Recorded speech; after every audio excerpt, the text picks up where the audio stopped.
क्या आपको पता है श्री राम जी ने हनुमान जी के साथ एक बार छल किया था। दरअसल बात यह है कि जब लंका दहन करने के बाद राम जी ने अयोध्या पर 11,000 सालों तक राज किया, परंतु पहले देवी सीता और फिर लक्ष्मण जी के देह त्यागने के बाद उनका भी मन मोह माया में लगना बंद हो गया और आखिरकार उन्होंने भी अपना प्राण त्यागने का विचार कर लिया था।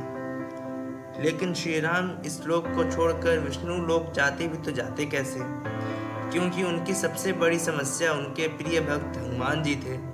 क्योंकि हनुमान जी अपने प्रभु को धरती छोड़कर देवलोक कैसे जाने देते, और हनुमान जी के रहते यमराज को श्री राम के पास जाने की बात तो दूर है, उनके सामने खड़े होने की हिम्मत भी नहीं थी, क्योंकि उनसे युद्ध करके राम जी का प्राण लेना असंभव था। राम जी ने धरती पर मनुष्य रूप में जन्म लिया था और उनके यहाँ से जाने का सिर्फ एक ही रास्ता था, और वह भी सिर्फ यमराज के हाथों ही संभव था। मगर हनुमान जी के होते हुए यह पूरी तरह संभव था। तब श्री राम जी ने एक तरकीब सोची और अपनी अंगूठी को महल के फर्श के एक छेद में गिरा दिया और हनुमान जी को उसको खोज के लाने को कहा। फिर हनुमान जी ने अपना स्वरूप छोटा करके अंगूठी को ढूंढने के लिए छेद में चले गए, परंतु भगवान जी जो छेद बनाए थे उसका रास्ता नागलोक तक जाता था। फिर इसी रास्ते होते हुए हनुमान जी नागलोक के राजा बासुकी के पास गए और उन्हें अपने आने का कारण बताया। तो हनुमान जी की बात सुनकर बासुकी जी समझ गए कि अब श्री राम जी के जाने का समय आ गया है। जिसके बाद बासुकी जी हनुमान जी को पाताल लोक ले गए, जहां अंगूठियों का पहाड़ लगा हुआ था। फिर बासुकी जी ने बोला कि आप अपनी अंगूठी ढूंढ लीजिए।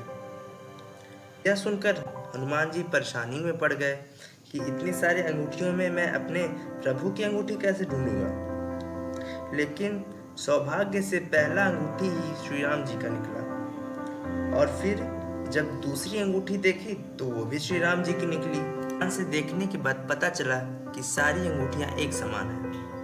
यह देखकर हनुमान जी सोच में पड़ गए और बासुकी जी से पूछा, तो वो हंसकर बोलते हैं कि तुम्हें क्या लगता है कि आज तक सिर्फ एक ही राम धरती पर आए हैं? शायद तुम्हें यह नहीं पता होगा कि ऐसे कई राम धरती पर अवतार ले चुके हैं और आगे भी लेते रहेंगे, क्योंकि भगवान ब्रह्मा की सृष्टि का यही विधान है और उनके आधे दिन में एक कल्प होता है, और हर कल्प के चतुर्युग के त्रेता युग में श्री राम धरती पर अवतार लेते हैं, और आप भी हर बार अवतार लेते हैं। फिर जब उनको देवलोक जाने का समय आता है तो वह इसी तरह आपको अंगूठी ढूंढने के लिए कहते हैं और आप हमेशा यहाँ आते हैं। फिर आपकी गैर मौजूदगी में श्री राम यमराज के साथ देवलोक के लिए प्रस्थान करते हैं। तो इसी तरह श्री राम जी ने हनुमान जी के साथ छल किया और वो देवलोक चले गए। अगर आपको ये कहानी पसंद आई है तो आप लाइक सब्सक्राइब कीजिए।